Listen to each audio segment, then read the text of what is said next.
from North Korea. I will only tell you that we will take care of it. We have General Mattis in the room with us, and we've had a long discussion on it. It is a situation that we will handle. With that being said, Chuck Schumer and Nancy Pelosi did not show up for our meeting today. I'm not really that surprised. We have a lot of differences. They're weak on crime. They're weak on illegal immigration. They want the illegal folks to come pouring into our border, and a lot of problems are being caused, although we've stopped it to a large extent, as much as you can without the wall, which we're going to get. They, before this meeting and before this missile launch, they've been weak on military in terms of spending. They're very hard to get for military. They want it for a lot of other things, but the military is always secondary to them. The military, to me, is number one. We won't be here without our powerful military, and we're building it up stronger, bigger, better than ever before, and General Mattis can testify to that. And the other thing, they want tax increases, and we want major tax decreases. So they decided not to show up. They've been all talk, and they've been no action. And now it's even worse. Now it's not even talk. So they're not showing up for the meeting.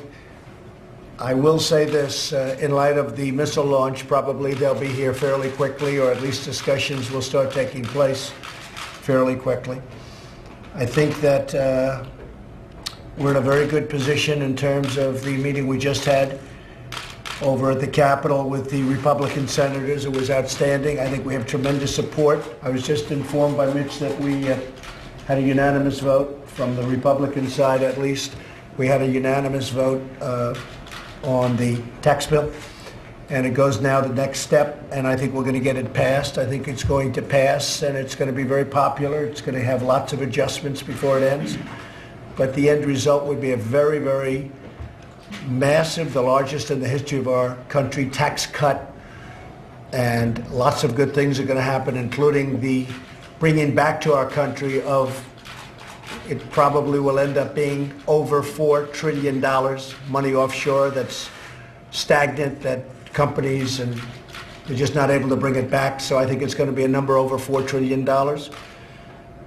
Corporate will be able to compete now against the world. If you look at China, if you look at so many other countries, you look at many of the countries, China's at 15%. They're lower than us. We're getting it down to a level that is either going to be lower or right in the ballpark, so that we can compete much better with our companies, our great, great companies. And that means jobs, and it means lots of other things. I'm very happy to see that the consumer confidence level is just about the highest it's ever been. In fact, I don't want to make any mistakes in front of the press because you'll get me on it, but to the best of my knowledge, it's the highest it's ever been. Consumer confidence has been setting records. They have confidence in the people leading their country. And I will say that I think it's going to go better and better, and I do believe that this vote on taxes, which are really tax cuts and reform, is going to be very, very important. So we had a good day today. We had a phenomenal meeting with the Republican senators. We had, it was very special, that meeting. In many respects, I wish you could have been inside that room. It was very, very special. The camaraderie. It was somewhat of a love fest. They want to see it happen. They want to see it happen, not only for the Republican Party. I think much more importantly, they want to see it happen for the country, because they know how important it is for us to compete and win. And with that, maybe we'll start with Paul Ryan to say a few words about where we stand with different things, and then I'll ask Mitch McConnell. Okay. I'll just briefly say I think it's regrettable that our Democratic colleagues in leadership chose not to join us today.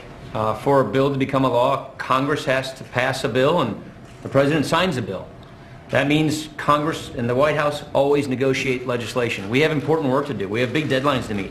We have a military in need of our support, and that work needs to happen now. And I just think it's very regrettable that our Democratic colleagues in leadership chose to not participate, because we have to negotiate these bills to get this work done for the people we represent, and especially to help our military with these difficult situations we have.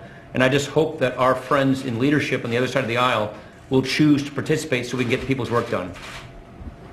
Thank you. Mr. President, I would just add, I've been in this position under a couple of previous presidents. I can't recall ever turning down an opportunity to go down to the White House. As the Speaker mentioned, only one person in America can sign a bill into law, and that's the President of the United States. You cannot negotiate the year-end, the omnibus spending bill without the person who signs the bill in the room. So I think the Democratic leaders in the House and Senate need to understand the way the government works.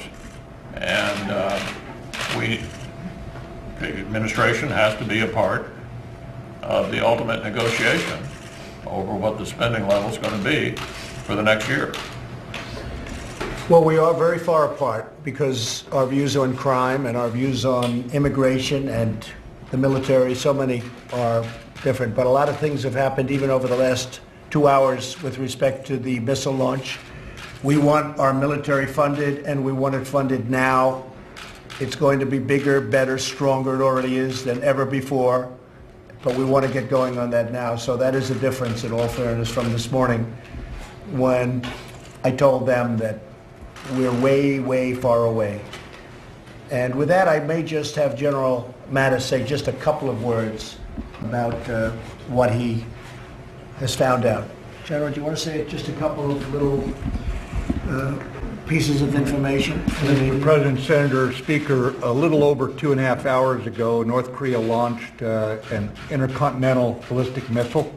It went higher, frankly, than any previous shot they've taken. It's a research and development effort on their part to continue building ballistic missiles that could threaten everywhere in the world, basically.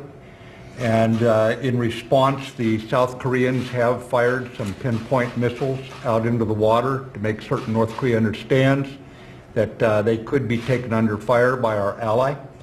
But the bottom line is it's a continued effort to build a threat, a ballistic missile threat that endangers world peace, regional peace, and certainly the United States.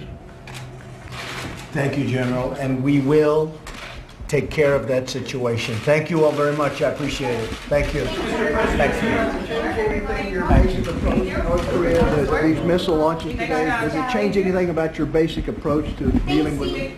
Nothing changed. Nothing changed. We have a very serious approach, and nothing changed. We take it very seriously. Do you believe there will be President?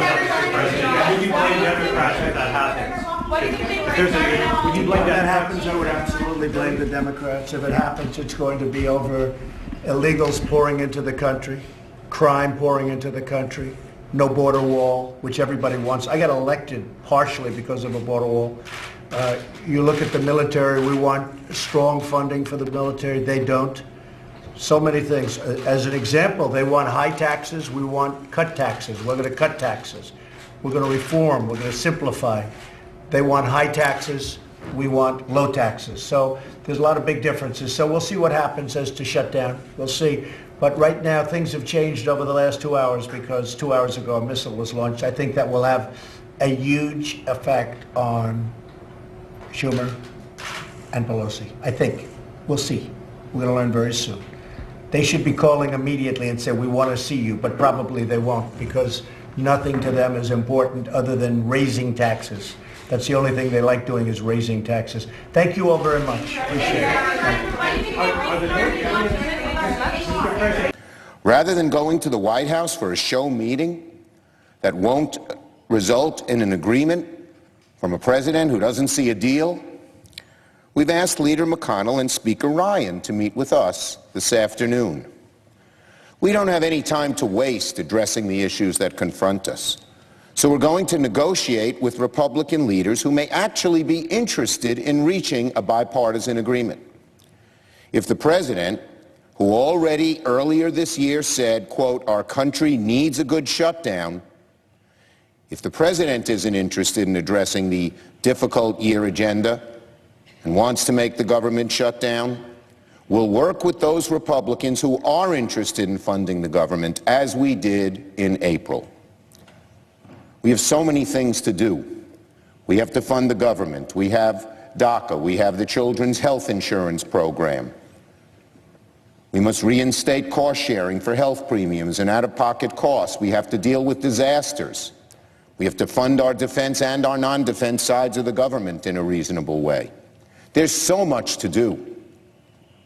We're eager to get that done in a bipartisan way. Obviously, the president isn't, but hopefully Leader McConnell and Speaker Ryan are, and we look forward to sitting down